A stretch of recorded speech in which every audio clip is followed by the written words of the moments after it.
नमस्कार, news are आप देख रहे हैं। 4 बजे की 4 बड़ी खबर में आपका स्वागत है और मैं हूं आपके साथ काजल दुबे। 4 बजे की 4 बड़ी खबर में सबसे पहले बात करेंगे ग्वालियर की, जहां राष्ट्रपति द्रौपदी मुर्मू आज ग्वालियर जिले के दौरे पर है। वह केंद्रीय मंत्री सिंधिया के निवास जय विलास पैलेस में पहुंची। वहीं दूसरी खबर में बात करेंगे रायपुर की, जहां सांसद दीपक बैच को नए प्रदेश अध्यक्ष बनाए जाने पर पूर्व प्रदेश अध्यक्ष मोहन मरकाम का बयान सामने आया है। वहीं तीसरी बड़ी खबर में बात करेंगे मध्य प्रदेश की, जहां पूर्व मंत्री जीतू पटवारी कटनी पहुंचे, जहां उन्होंने बीजेपी पर जमकर निशाना साधा। और चौथी और आखिरी खबर में बात करेंगे उत्तर प्रदेश की, जहां उत्तर प्रदेश के कई जिलों में भारी बारिश का दौर जारी है। हम बात कर रहे हैं बुलंदशहर की, जहां जनपद में गंगा अभी खतरे के निशान से नीचे बह रही है। क्या है पूरी जानकारी, जानेंगे इन्हीं 4 बजे की 4 बड़ी खबरों में। तो चलिए आइए शुरू करते हैं 4 बजे की 4 बड़ी खबर।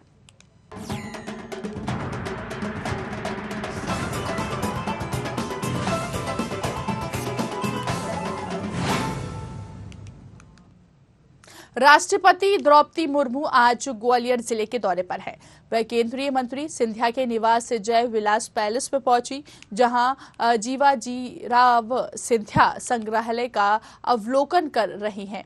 इससे पहले राष्ट्रपति द्रौपदी मुर्मू वायुसेना के एयरवेज से ग्वालियर पहुंची, जहां सीएम शिवराज सिंह चौहान और केंद्रीय मंत्री ज्योतिरादित्य सिंधिया, एमपी के गृह मंत्री डॉक्टर नरोत्तम मिश्रा सहित अंचल के मंत्रियों ने अगवानी कर उनका जोरदार स्वागत किया। कड़ी सुरक्षा के बीच राष्ट्रपति मुर्मू से सीधे सिंधिया के महल जय विलास पैलेस पहुंची, जहां उनका शाही अंदाज से भव्य स्वागत किया गया। मराठा कलाकारों ने विशेष प्रस्तुति दी। सिंधिया राज परिवार के इस शाही महल में राष्ट्रपति ने करीब 2.5 घंटे का समय बिताया। उन्होंने संग्रहालय के अवलोकन के बाद शाही लंच किया और इसके साथ ही राष्ट्रपति द्रौपदी मुर्मू गोले का मंदिर मुरैना लिंक रोड स्थित अटल बिहारी वाजपेयी भारतीय सूचना प्रौद्योगिकी एवं प्रबंधन संस्थान पहुंची। यहां उन्होंने स्लम एरियाज के 10 बच्चों को IITM के स्टूडेंट ज्ञान मूवमेंट के तहत पुस्तकें भी भेंट की। चलिए, आज इसी खबर की ज्यादा जानकारी के लिए हमारे साथ हमारे सहयोगी मोनू ग्वालियर से लाइव जुड़ चुके हैं। मोनू, यहाँ पर देखिए कि द्रौपदी मुर्मू, राष्ट्रपति द्रौपदी मुर्मू ग्वालियर पहुंच गई, दीक्षांत समारोह में शामिल हुई। फिलहाल किस तरह का नजारा देखने को मिला ग्वालियर में उनके आगमन को लेकर? मैं आपको बता दूं, ग्वालियर में आज राष्ट्रपति का पहला दौरा था और ये दिल्ली से एयरबेस से महाराजा जयविलास पैलेस पहुंची, जहां उनका शाही सम्मान में स्वागत किया गया। कई प्रकार के भोजन भी व्यंजन पर गए और साथ में केंद्रीय मंत्री ज्योतिरादित्य सिंधिया, मुख्यमंत्री शिवराज सिंह चौहान और मध्य प्रदेश के गृह मंत्री शाही और मंगू भाई पटेल राज्यपाल थे।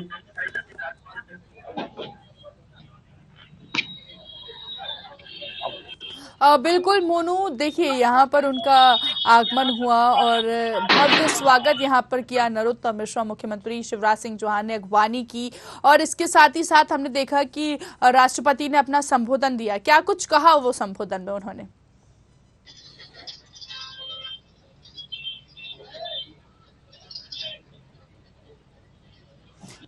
मोनू, प्रश्न सुन पाए आप मेरा?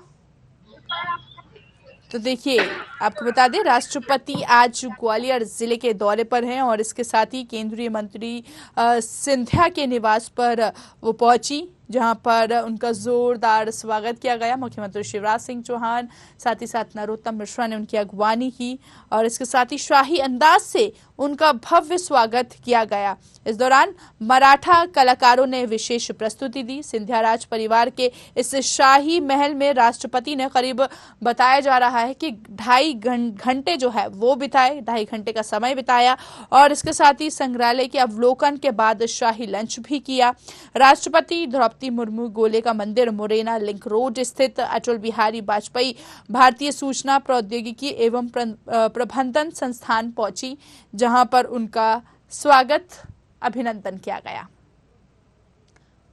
चलिए मोनू, आप मुझे सुन पा रहे हैं? आप मेरी आवाज आप तक पहुंच पा रही है?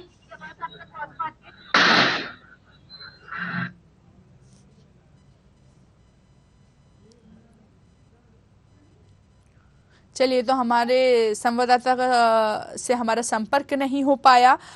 तो बता दें आपको कि ग्वालियर जिले के दौरे पर हैं राष्ट्रपति द्रौपदी मुर्मू, और इस दौरान उनका भव्य स्वागत जो है ग्वालियर में किया गया, और इसके साथ ही साथ कई कार्यक्रम आज आयोजित किए गए। दीक्षांत समारोह का आयोजन किया था जिसमें वो शिरकत करती नजर आई। आगे बढ़ते हैं, अगली खबर की ओर रुख करते हैं। खबर रायपुर से है, जहां सांसद दीपक बैज को नए प्रदेश अध्यक्ष बनाए जाने पर पूर्व प्रदेश अध्यक्ष मोहन मरकाम का बयान सामने आया है। उन्होंने कहा कि सांसद दीपक बैज हमारे साथ 2 बार विधायक भी रहे हैं, इसके बाद सांसद बने हैं। उनको एक नया दायित्व छत्तीसगढ़ सरकार ने दिया है, मैं उनको बहुत बहुत बधाई देता हूं। साथ ही बीजेपी के आरोपों पर कहा कि बीजेपी अपना घर को देख ले, पवन साय को बीजेपी के प्रदेश अध्यक्ष पद से हटा दिया गया है। इससे साफ जाहिर होता है कि बीजेपी का आदिवासियों के प्रति क्या नजरिया है। बस्तर के ऊर्जावान सांसद हमारे साथ लगातार 2 बार के विधायक भी रहे हैं और उसके बाद सांसद बने हैं। उनको एक नया दायित्व छत्तीसगढ़ प्रदेश कांग्रेस कमेटी की जिम्मेदारी दी गई है, प्रदेश अध्यक्ष बनाया गया है। मैं उनको बहुत बहुत बधाई शुभकामनाएं देता हूं। आदिवासियों की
तो लगातार छत्तीसगढ़ में हम देख रहे हैं कि आगामी चुनाव नजदीक हैं, और चुनाव को देखते हुए लगातार फेरबदल जो है वो किए जा रहे हैं।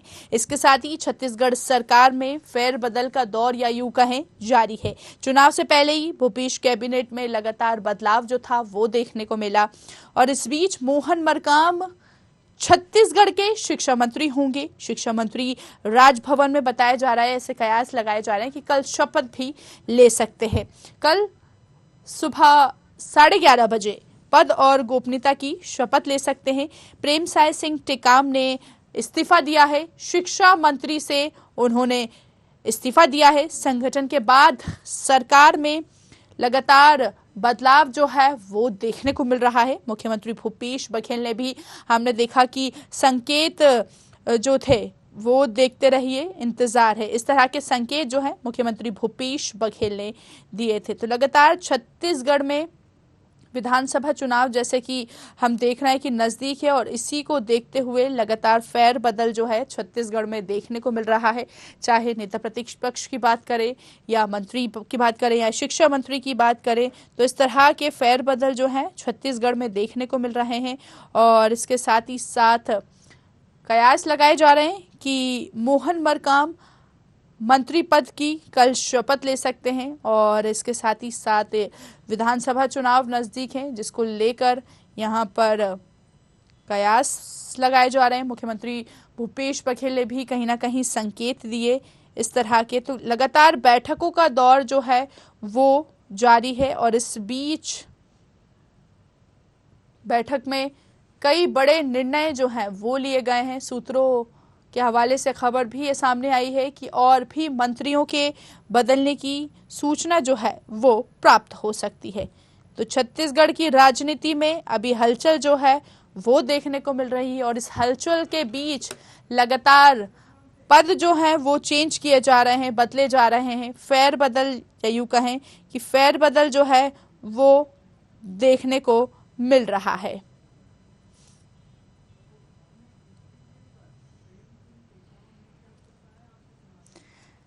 तो चलिए आइए आपको सुनवाते हैं अपने इस्तीफे के बाद प्रेम सिंह टेकाम ने क्या कुछ कहा है। निवर्तमान मंत्री रहे हैं ये, और इसके साथ ही सुनवाते हैं। बाकी मंत्री महोदय के हिसाब से देखिए, नहीं एक मिनट है ना जी, बोलिए। मंत्रिमंडल किसी को रखना और किसी को नहीं रखना ये मुख्यमंत्री के विवेकाधिकार पर निर्भर करता है, और मुख्यमंत्री के तो पूरा मुख्यमंत्री होते हैं, और मंत्रिमंडल में किसको जगह कहाँ देना है तो उनके एक प्रसाद होता है, वो जब चाहे तो उसको ले सकते हैं। मुझसे कहा गया कि अखिल भारतीय कांग्रेस कमेटी का निर्देश है कि आपको इस्तीफा देना है। आपने मुख्यमंत्री जी के द्वारा ये निर्देश दिया गया, आपने इस्तीफा दे दिया है? आपने इस्तीफा दिया नहीं जाता है, इस्तीफा लेते हैं। आपने भेजा इस्तीफा करके? तो कैसे इस्तीफा देते हैं आप? क्या प्रक्रिया भेजे होंगे, कुछ भेजे होंगे, जो प्रक्रिया है उसका पालन आपने किया है? नहीं, जो प्रक्रिया होता है उसका पालन होता है। नहीं, इस्तीफा का प्रक्रिया का पूरा पालन किया। सर अभी बस चंद महीने बचे हैं चुनाव में, उससे पहले संगठन में भी और मंत्रिमंडल में भी लंबा फेरबदल नजर आ रहा है। हाँ, वो ठीक है, ये सब चलता रहता है। ये संगठन की और पार्टी की प्रक्रिया है, उसमें सब। तो देखिए, अभी आपने सुना मंत्री प्रेम सिंह टेकाम को, जहां पर उन्होंने कहा कि ये मुख्यमंत्री के हाथ में है इस्तीफा देना और नहीं देना। इसके साथ ही मंत्रिमंडल में ये जो निर्णय है ये लिया गया, मुख्यमंत्री भूपेश बघेल के निर्देश का पालन करते हैं। और इसके साथ ही उन्होंने कहा, चलिए आज अब इस खबर की ज्यादा जानकारी के लिए संजय जी का रुख करेंगे, स्ट्रेट हेड हमारे साथ जुड़ चुके हैं। संजय जी, जैसे कि अभी हमने सुना कि मंत्री प्रेम सिंह टेकाम ने कहा कि इस्तीफा देना नहीं देना ये मुख्यमंत्री के हाथ में है। उन्होंने एक प्रसाद, जिसे हम प्रसाद कहते हैं, उसकी भी परिभाषा डिफाइन की। जी, निश्चित तौर पर देखिए, जैसे कि खबरें आ रही थी उसकी पुष्टि हो गई है और स्वीकार कर लिया है प्रेम सिंह टेकाम ने कि उनका इस्तीफा मांगा गया था, और वो इस्तीफा तो देना नहीं चाह रहे थे, लेकिन उनसे इस्तीफा मांगा गया। उनको बताया गया कि ये AICC का निर्देश है और इसलिए उनको पद से हटना पड़ेगा, और वो प्रक्रिया पालन हुई। बाद में उसकी प्रक्रिया में उनका इस्तीफा मुख्यमंत्री ने स्वीकार करते हुए और नए मंत्री के शपथ के लिए बाकायदा जो है राजभवन को सूचना दे दी है। राजभवन में तैयारियां चल रही है।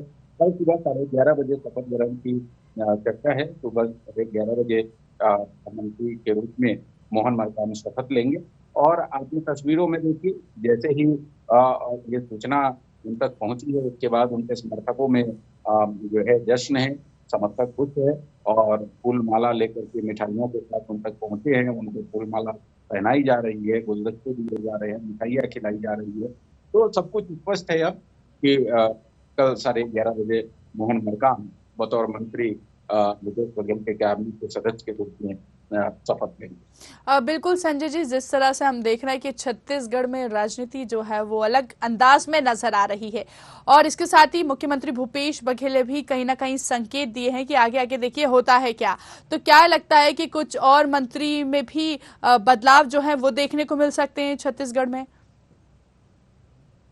देखिए, अभी इस तरह की सूची आई नहीं है। अभी जानकारी तो एक ही मंत्री के इस्तीफे की है जो पुष्टि हुई है उसमें, और एक ही मंत्री की सुबह शपथ की जानकारी अभी तक आई है। लेकिन राजनीति में कुछ भी असंभव नहीं होता है। एक चर्चा ये भी है कि कुछ और मंत्रियों के इस्तीफे लेकर के कुछ नए लोगों को उसमें एडजस्ट किया जाएगा, ये भी चर्चा है। लेकिन अभी तक पुष्टि की जहां तक सवाल है, पुष्टि केवल एक मंत्री जो तो स्कूल शिक्षा मंत्री और आदिम जाति कल्याण मंत्री थे प्रेम सिंह टेकाम, उनके इस्तीफे की पुष्टि हो गई है, और मोहन मरकाम के मंत्री बनने की पुख्ता खबर सामने आ गई है, और उसके स्पष्ट संकेत तमाम चीजों से दिख रहे हैं। चलिए, बहुत बहुत शुक्रिया संजय जी हमसे बातचीत करने के लिए। तो यहाँ पर देखिए, छत्तीसगढ़ में लगातार विधानसभा चुनाव से पहले कहीं ना कहीं फेर बदल जो है वो देखने को मिले हैं और अब शिक्षा मंत्री, छत्तीसगढ़ के शिक्षा मंत्री जो हैं वो मोहन मरकाम होंगे। आगे बढ़ते हैं, अगली खबर की ओर रुख करते हैं। मध्य प्रदेश के पूर्व मंत्री जीतू पटवारी कटनी पहुंचे, जहां उन्होंने बीजेपी पर जमकर निशाना साधा। पूर्व मंत्री ने कहा, कटनी नगर निगम और प्रदेश बीजेपी सरकार 50-50% कमीशन से चल रही है। बीजेपी ने कटनी को हमेशा उपेक्षित रखा है, एक मंत्री भी नहीं बनाया। बीजेपी सरकार लाडली बहन योजना के एक कार्यक्रम आयोजन पर 8 करोड़ खर्च कर रही है। उन्होंने कहा, मध्य प्रदेश सरकार पर 4 लाख करोड़ से अधिक का कर्ज है। प्रदेश के हर नागरिक पर 53,000 का कर्ज है। बता दें, पूर्व मंत्री जीतू पटवारी रेवाचल एक्सप्रेस से कटनी पहुंचे, जहां वे स्थानीय कार्यक्रमों में शामिल होने के बाद पूर्व मंत्री मेयर और सतना के लिए रवाना हो गए। चलिए, ज्यादा जानकारी के लिए हमारे साथ हमारे सहयोगी जाहिद हुसैन सिद्दीकी लाइव जुड़ चुके हैं। जाहिद, पूर्व मंत्री का यहाँ पर बयान सामने आया है, कटनी पहुंचे हैं, सबसे पहले जानकारी आपसे लेना चाहेंगे। जी, कागज बताना चाहेंगे, मध्य प्रदेश के पूर्व कैबिनेट मंत्री जीतू पटवारी का कटनी आगमन हुआ। जिस तरह का उन्होंने आज अपनी मीडिया के पत्रकार बीच में भारतीय जनता पार्टी सरकार पर और भाजपा का प्रदेश अध्यक्ष जो स्थानीय सांसद है विशुद्धर शर्मा, वीडी शर्मा पर जिस तरह से प्रहार किया और सबसे बड़ा बात उन्होंने आरोप लगाया कि कटनी उपेक्षित किया गया मध्य प्रदेश सरकार के द्वारा। शिवराज सिंह सरकार पर भी आरोप लगाया उन्होंने कि भाजपा के 20 साल के शासनकाल में इतने विधायक हमारे कटनी जिले में 3 विधायक पर किसी को भी मंत्री नहीं बनाया गया। इस तरह का उपेक्षा कटनी जिले का किया गया। उसके अलावा अगर उन्होंने बात करें जीतू पटवारी की, जीतू पटवारी ने सीधा सीधा ये बताया कि सांसद विष्णुदत्त शर्मा जो भाजपा के प्रदेश अध्यक्ष है, उनके योगदान की बात करें, सांसद इस कार्यकाल में कटनी जिले के उनका योगदान के नाम पे, अंशदान के नाम पे शून्य बताया। इसके अलावा शिवराज सिंह चौहान का जो लाडली बहना योजना का जो कार्यक्रम चल रहा है, उस प्रोग्राम के बारे में अगर बात करें, 8 करोड़ रुपए प्रति कार्यक्रम के हिसाब से बताकर सरकार पर एक बड़ा खर्च और कर्ज लादने की बात कही है। यही नहीं, उन्होंने यहाँ तक ही कह दिया, प्रदेश का हर एक नागरिक 53,000 रुपए कर्ज से डूबा हुआ है। यानी सरकार का खजाना खाली है और शिवराज सिंह योजनाओं पर योजना बना रहे हैं। लूटो कमाओ योजना का भी उन्होंने जिक्र किया, जिस शिवराज सिंह सरकार प्रदेश की जनता को धूर्त बना रहे हैं और अंधेरे में रखे हुए हैं। यहाँ तक आदिवासियों की अगर बात करें, हम आदिवासियों पे जिस तरह का एक कहना चाहिए बलात्कार की बात करें या उनको प्रताड़ित करने की बात करें, उन पे अपराध की बात करें, आदिवासियों के ऊपर बहुत जुल्म हो रहे हैं, इस तरह की बात करके प्रदेश सरकार को घेरा। शिवराज सिंह चौहान पर जिस तरह उन्होंने आरोप लगाया कि विधायकों की खरीद फरोख्त वाली मंडी लेकर रखा था, 50-50 करोड़ विधायक प्रदेश ने सरकार बनाया था, क्योंकि जनादेश उन्हें नहीं मिला था, फिर भी कांग्रेस विधायकों को खरीद कर सरकार बना लिया।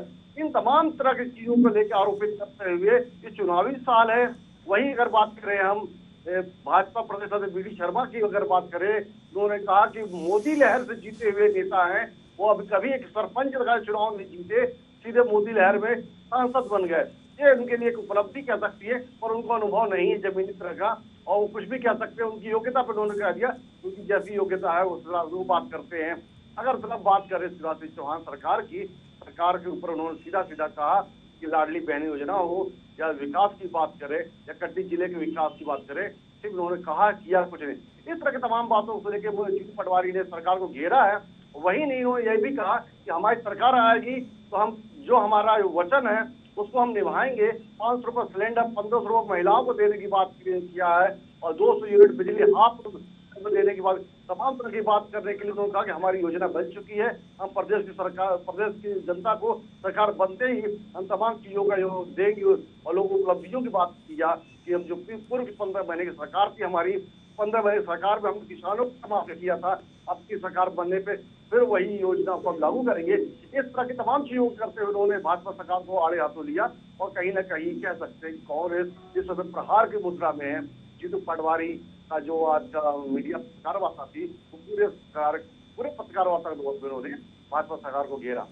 बिल्कुल, जैसे कि जाहिद हम देख रहे हैं कि देखिए विधानसभा चुनाव भी नजदीक है और चुनाव से पहले कहीं ना कहीं आरोप प्रत्यारोप जो था वो तो देखने को मिलता ही है। अब उन्होंने ये भी कहा है जाहिद कि नगर निगम और प्रदेश बीजेपी सरकार 50% कमीशन से चल रही है। ये किसको टारगेट किया है आखिर? सीधा सीधा उन्होंने कहा कि जो यहाँ पे कार्य हो रहे हैं, नगर निगम की बात करें, भाजपा सरकार, प्रदेश सरकार की बात करें, यानी कमीशन फिक्स करके काम कराए जा रहे हैं। ठेकेदारों की बात करें, एजेंसियों की बात करें, जिन्हें काम दिया जा रहा है उनसे कमीशन तय कर दिया जाता है और 50% कमीशन तय करने पे काम किया जाता है, यानी कि लाभ पहुंचाने की बात कर रहे हैं। उन्होंने जो भाजपा में अभी महापौर चली गई हैं, जो चूंकि निर्दलीय जीती थी और कुछ महीने के अंदर उन्होंने भाजपा ज्वाइन कर लिया, उन्होंने यहाँ तक कह दिया कि भाजपा नगर निगम में जो कार्य करवाए, जो ठेकेदारों को, एजेंसियों को कमीशन के बतौर में काम किया जाता है, ये कहीं न कहीं सरकार के कार्य करने की पद्धति पर एक बड़ा सवाल खड़ा किया कि कमीशन खोरी और कमीशनबाजी के तहत काम किए जाने की बात सरकार के द्वारा करने की बात कही है। चलिए, बहुत बहुत शुक्रिया जाहिद हम तक जानकारी पहुंचाने के लिए।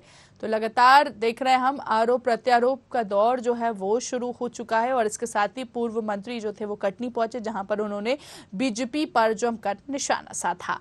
आगे बढ़ते हैं, अगली खबर की ओर रुख करते हैं। यूपी के कई जिलों में भारी बारिश का दौर जारी है। हम बात कर रहे हैं बुलंदशहर की, जहां जनपद में गंगा अभी खतरे के निशान से नीचे बह रही हो, लेकिन गंगा किनारे बसे हुए गांव और घाटों पर जलस्तर बढ़ जाने से जलभराव के हालात हो गए हैं।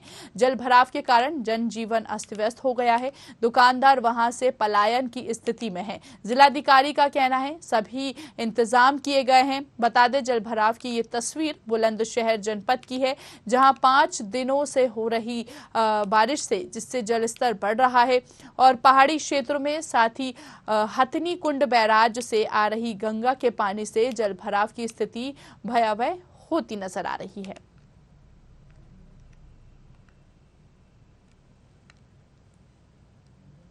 अभी यहाँ पर जल स्तर की स्थिति ऐसी है कि परसों से जल बढ़ना स्टार्ट हुआ है। अभी तक उस जल को उतरने का कोई नामो निशान नहीं है और जिसके कारण हम लोगों को काफ़ी दिक्कतों का सामना यहाँ करना पड़ रहा है। आप देख सकते हैं कि ये इधर हमारे ये सामान उल्टे सीधे पड़े हुए हैं और इन सामानों को अपना सुरक्षित स्थान पर रख दिया है हमने, लेकिन जल अगर ज़्यादा बढ़ा तो यहाँ भी हमारे सामान को खतरा है। हो सकता है कि ये हमारी आजीविका चलाने के जो प्रबंध करने के सामान हैं वो हो सकता है कि जलमग्न हो जाएं, बह जाएं, जिससे कि हमें और हमारे परिवार को काफ़ी दिक्कतों का सामना करना पड़ सकता है। और बाकी आप गंगा स्तर देख ही रहे हैं, परसों से गंगा माँ बढ़ना शुरू हुई हैं, तो अब तो गंगा माँ से यही प्रार्थना है कि जल्दी से जल्दी ये बाढ़ को ख़त्म कर दिया जाए। जैसे कि आप जानते हैं कि बुलंदशहर में गंगा जी लगभग 65 किलोमीटर के क्षेत्र में अमरोहा संभल जनपद को टच करती हुई निकलती हैं। अभी अपने जनपद में बाढ़ की जलस्तर तो बढ़ा है पर बाढ़ की स्थिति नहीं है। लगभग 178.10 के आसपास हमारे यहाँ का लेवल है और जो डेंजर लेवल है उससे बहुत ऊपर है। हमारे यहाँ नरौरा में बैराज भी है, उससे सफिशिएंट मात्रा में नीचे पानी छोड़ा भी जा रहा है और बरसात आप जैसा कि देख रहे हैं लगातार 4-5 दिनों से हो रही है। जलस्तर अभी और बढ़ेगा, लेकिन हमने सारी तैयारी कर रखी है, चाहे वो गोताखोर की तैयारी हो, चाहे नाव की तैयारी हो, चाहे शिफ्ट करने के लिए बाढ़ चौकियों की तैयारी हो। लेकिन विगत अगर पिछले 15-20 साल 25 साल की एनालिसिस की जाए तो इससे भी ज़्यादा पानी आया, लेकिन बुलंदशहर जनपद में बाढ़ नहीं आई है। चलिए, तो इसी खबर की ज्यादा जानकारी के लिए सुरेंद्र का रुख करेंगे। हमारे साथ हमारे संवाददाता लाइव जुड़ चुके हैं। सुरेंद्र, देखिए हर क्षेत्र में हम देख रहे हैं कि जलभराव की स्थिति उत्पन्न हो रही है। बुलंदशहर में भी ऐसी तस्वीरें सामने आई है जहां पर जलभराव की तस्वीरें जो है वो सामने निकल के आ पा रही हैं। इसके लिए किस तरह के इंतजाम प्रशासन की ओर से किए गए हैं? जी पूजा, मैं आपको बता दूं, ये जितना भी हमारे जनपद बुलंदशहर में गंगा जी का जो खंड है वो करीब 60-65 किलोमीटर का होता है। अब प्रशासन के तरफ से भी व्यापक इंतजाम है, क्योंकि बारिश का समय है और पीछे से ये जो जलस्तर है वो बढ़ा है। अब वो बारिश का मौसम खत्म हो जाता है तो जो गंगा जी का जलस्तर वो नीचे डाउन हो जाता है, तो उसमें जो किसान हैं वो फसल खो लेते हैं और जो जितने भी तीर्थ स्थल है वहां पर वगैरह लगी हुई है। अब पीछे से जलस्तर बढ़ता है तो वो दुकानों में पानी भर जाता है, क्योंकि इनको महीना है और सबसे कांवड़ का चल रहा है। कांवड़ है जो कांवड़ लेके जा रहे हैं, तो एक मेला भी यहाँ पर जगह जगह लगता है, चाहे वो बुलंदशहर के जो गंगा जी है जो स्थल है वहां पर मेले भी लगते हैं, चाहे अनूपशहर है या कई जगह ऐसी है जहां पर मेला लगता है। अब बारिश ज्यादा होने की वजह से वहां गंगा जी का जल स्तर बढ़ गया है, जिसकी वजह से दुकानदारों को भी काफी दिक्कत हो रही है और किसानों को भी ज्यादा नुकसान उनकी फसल में हुआ। चलिए बहुत बहुत शुक्रिया। प्रशासन की तरफ से व्यापक जी बोलिए, कंप्लीट कीजिए अपनी बात। प्रशासन की तरफ से पूरे इंतजाम है, एनडीआरएफ की टीम भी वहां पर लगाई गई है ताकि किसी को कोई जनहानि न हो, और प्रशासन की भी टीम इस समय लगातार अपना काम कर रही है।